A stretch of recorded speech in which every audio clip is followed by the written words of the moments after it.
su permiso, presidente, compañeras y compañeros legisladores, en primera instancia quiero felicitar a los presidentes y presidentas de las comisiones unidas que participamos en la elaboración del presente dictamen que en este momento se pone a su consideración.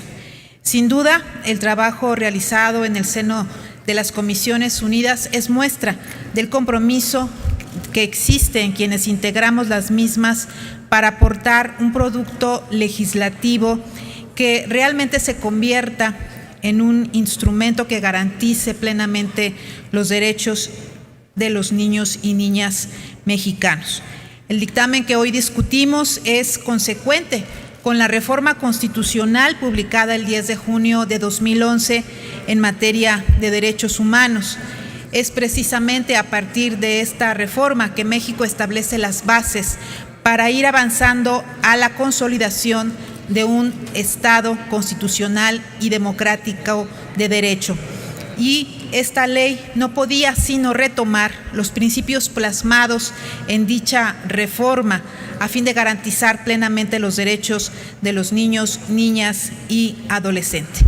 Posteriormente también es importante referirnos a la reforma a los artículos 4 y 73 de la Constitución para plasmar el principio de interés superior de la niñez y mediante la que se faculta al Congreso de la Unión para expedir las leyes que establezcan la concurrencia de la Federación, los estados, el Distrito Federal y los municipios en el ámbito de sus respectivas competencias en materia de derechos de niños, niñas y adolescentes.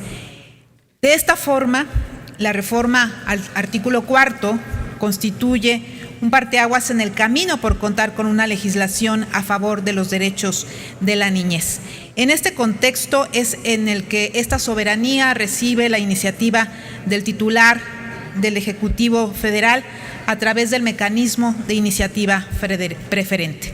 Si bien es cierto que celebramos que una iniciativa preferente del Ejecutivo tenga como destino la protección de nuestros niños, niñas y adolescentes, es necesario reconocer que el dictamen que hoy discutimos ha sido producto del consenso de todas las fuerzas políticas a partir mayoritariamente de las propuestas obtenidas por ciudadanos y organizaciones mediante las audiencias públicas celebradas en el Senado.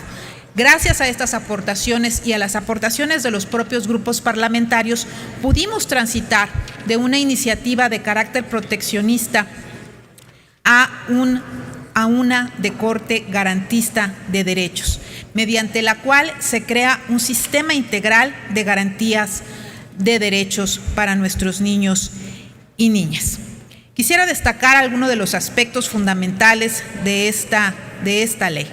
En principio, hay que destacar que se busca justamente que sea una ley y un instrumento que garantice los derechos de los niños y las niñas, y por eso de entrada se modifica el título de la ley por Ley General de Derechos de Niñas, Niños y Adolescentes. Se destaca también que se hayan establecido como principios rectores de la ley la igualdad sustantiva, la corresponsabilidad de los miembros de la familia, la sociedad y las autoridades, la autonomía progresiva, el principio pro persona, el acceso a una vida libre de violencia y la accesibilidad. Consecuentemente con lo anterior, se redimensiona el catálogo de derechos de niños, niñas y adolescentes a los que se han referido la mayoría de mis compañeros senadores en esta tribuna. No menos importante fue el establecimiento de las bases para el funcionamiento y los requerimientos mínimos en cuanto a infraestructura y personal para el funcionamiento de los centros de asistencia social. En el trabajo de perfeccionamiento de este documento es justo destacar que se han establecido normas para asegurar las previsiones presupuestarias necesarias para garantizar que se cumpla con los preceptos enmarcados en este proyecto de decreto. Esto era fundamental y una de las principales observaciones de organizaciones, de ciudadanos y también de los diversos grupos parlamentarios. En materia de niños migrantes, se establecen mecanismos para que en el caso de niños migrantes que califiquen, por así decirlo, para obtener el estatus migratorio de refugiado o asilo, obtengan de manera expedita un lugar de resguardo, esto a partir de la propia investigación realizada por los sistemas DIF.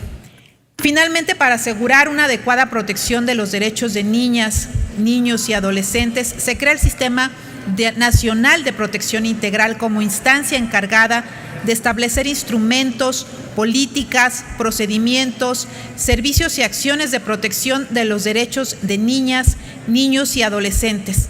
En dicho sistema confluirán todas las instancias involucradas en el tema.